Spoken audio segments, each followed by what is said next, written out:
Good morning, everybody. Morning, Linda. Morning, MP. Morning, Holly. Bill Rudder, good morning. Brenda, good morning. All right, appreciate everybody jumping on. Morning, Jerry.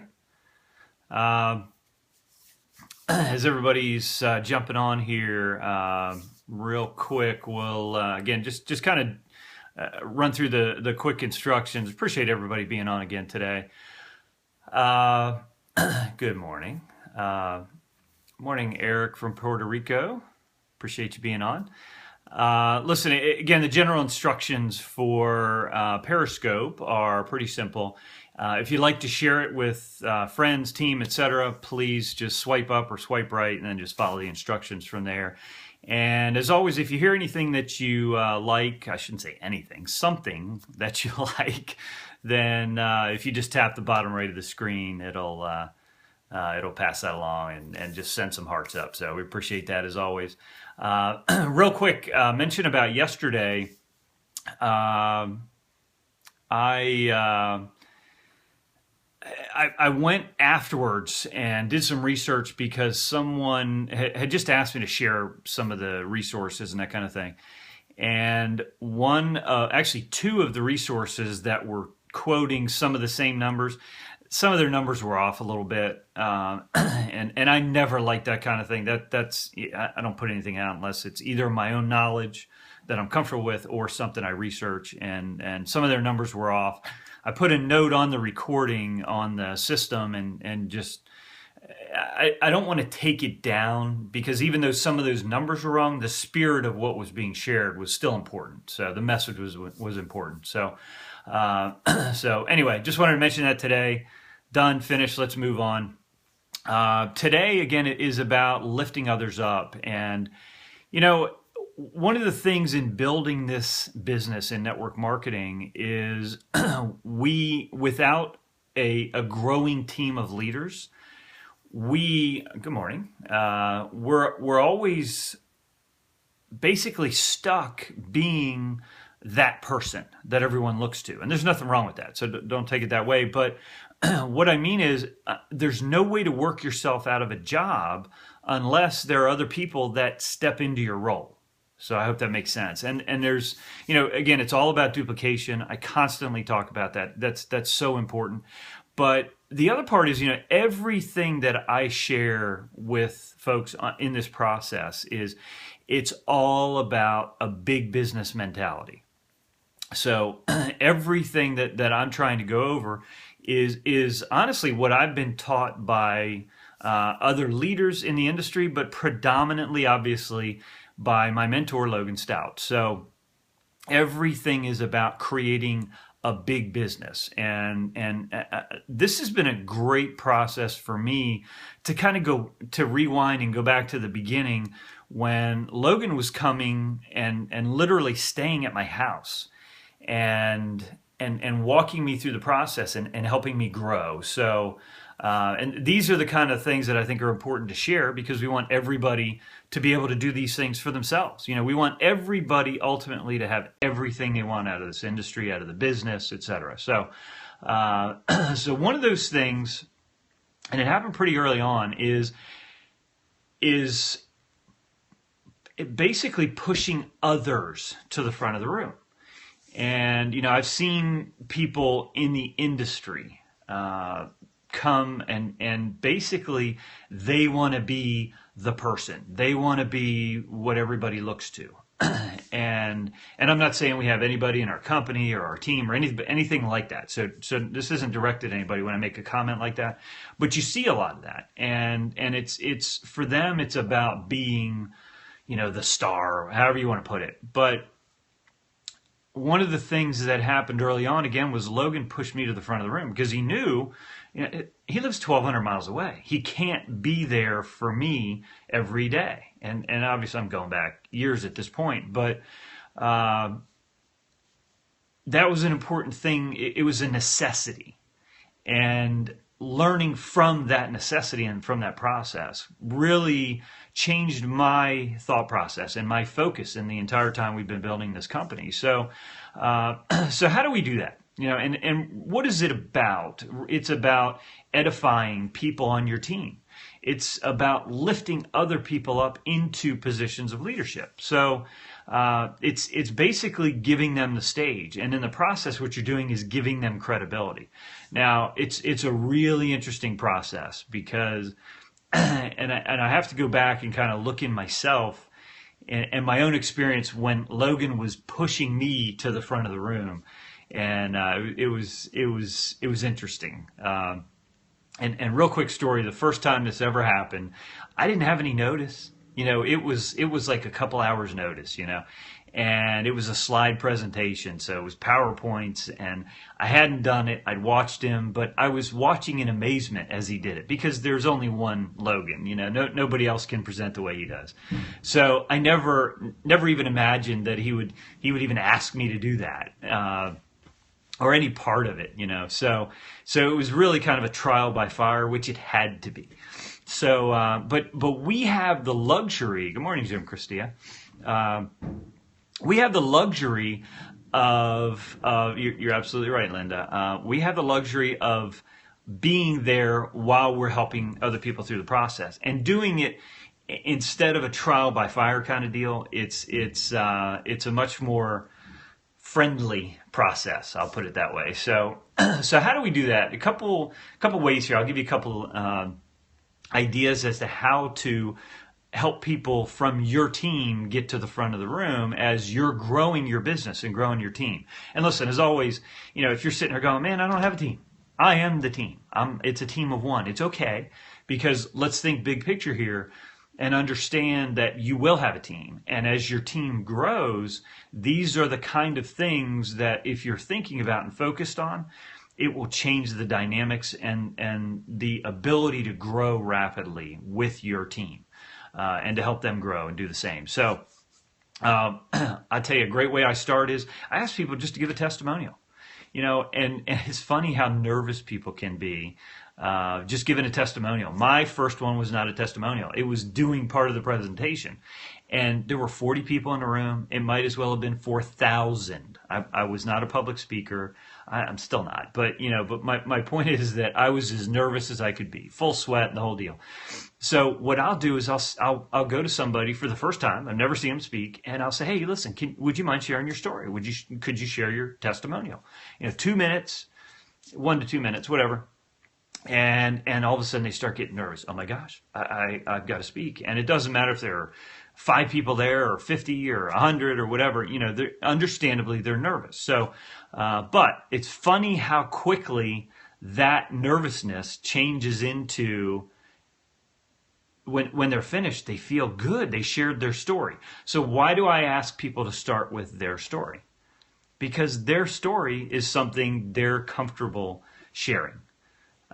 Something they're comfortable talking about. Everybody likes to talk about themselves, right? So that's why I start there, and it works very well. So, matter of fact, it works best. So, and then from there you can progress. And I'm going to give you a couple instances and stories of folks, without naming names, of course, as always, what a transformation they've gone through. But another one could be maybe the next step is that person who does a good job doing that a couple times. And when I say good job, everybody does a good job sharing their own story, but you can see they've gotten a little more comfortable.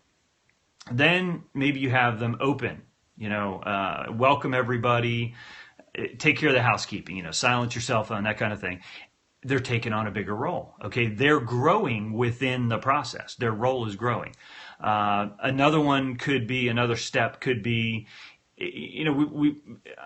I'm sure we have people from different teams and maybe even different companies. But what we do is we play multiple videos, and between those videos, we'll have somebody come up and share a testimonial and then intro the next video, or intro the next speaker, or intro the last speaker, or whatever the case may be. And an important part of this is what we'll do is we'll have escalating ranks. So, somebody might be kind of new sharing their testimonial, but they've got a great story about the product, whether it's a particular one or a grouping or whatever the case may be. And so then from there, then we move on to a higher ranking associate who maybe introduces a video. Then a higher ranking associate is the closer. And when I say closer, I don't mean the hammer. This guy's coming in to close everybody. That's not at all what I mean. What I mean is the last person to speak. It's that simple. So, and the ranks will escalate each time. But what you're doing is again enabling them to grow. Now there's a funny process that happens. Happened to me, happens with everyone I see. So number one, everybody's nervous, right? So what I do is I share two things with folks. And when we talk about nervous, I can think of a young couple that I asked to do this literally 5 minutes before the presentation, and somebody put down in there, no prep time is better or something like that, made a comment, and you're right. So I go to these people right before the presentation. I've never asked them to speak before. I said, hey, can you share your story? Can you share your testimonial? And they get so nervous. I mean, they literally had to walk outside, and one of the two of them, and again, I'm not mentioning any names, because they're amazing speakers and incredible sharers of our story and their story. But first time they were very nervous, and they went outside, and one of them said, oh my gosh, I'm hyperventilating, I can't do this. And I calmed them down, like I do every time. And I learned this from my own speaking, and I said, look, two things I want you to know. I want everyone to know before they speak. One is everybody wants to hear what you have to share. You're sharing your story. Everybody wants your story, okay? So that's a confidence builder, and they understand, you know what? It's my story. I can tell my story, and everybody wants to hear what I'm about to tell. Number two is, and this is so important, I learned this the hard way, and I tell this of everybody that's going to be speaking, is only you know what you meant to say. Now, it took me forever to figure that one out when I realized that if I forgot to say something, I'm the only one that knows I forgot to say it. So when I share that with folks, it's almost like the light bulb goes on and they go, you're right. Oh my gosh. And it's like the pressure is just gone, And it's so cool to watch that immediate transformation happen right in front of your eyes. So if you're prepping somebody to speak, then that's my advice. You can obviously put it however you want, but that's what works well for me. So another instance when that happened, and this was such a great situation. There was a leader that was out of town, and so I said, well, listen, I'll be there. We'll do a presentation, and the next highest ranking leader, who was very active and just awesome person, and again a great leader. I said, and this person happened to be a woman. I said, hey, listen, I'm coming up. Let's do this. Here's what we'll do. And I'm going through. I said, you open up, share your testimonial, intro the first video. Well, the response was, well, I don't do that. And without hesitation, I said, well, that's what we're going to do this time. We're just having a phone conversation. So I get up there, we're doing the presentation. I didn't prep, my own fault. I forgot to prep this individual with those two pieces of information. So she did an amazing job. She intros the video, and I see her sitting in the back of the room. And she's literally got her head in her hands. And I'm looking over and I think, oh my gosh, she's going to throw up. So I go over and I said, are you okay? And she looks at me and she goes, I meant to say so much and I forgot and da da da da. And I realized then I didn't prep her, right? So, and I said, look, I almost accidentally said her name. I said, look, let me share these two things. And I shared those two. I said, number one, everybody is interested. Everybody wants to hear what you have to share. And number two, you're the only one that knows what you just told me, which is that you forgot to say something. And literally, she goes from looking like she's going to get sick to she sits up straight and she goes, you're right. And it was like, again, the pressure was gone. It was so awesome. And both of these instances that I gave you, the couple and the person, are trainers, presenters. They're incredible public speakers. They're involved in the process. They're both amazing leaders. So, and listen, I'm not taking credit for who and what they are. So please don't don't misunderstand that. But my point is that it's just as simple as giving somebody the stage. And it's not that it's that simple, it's crucial. Because if you don't have other leaders that are growing in the process, then you're never going to be able to work yourself out of a job. Like I said, you have to have the duplication. You have to know that if you can't be there, everything's still going to happen. Another super quick example, we actually had a boot camp about a year and a half ago. And for those of you who don't know, I live in Annapolis, Maryland, and I had to be over on the Eastern Shore. So we have the Chesapeake Bay Bridge.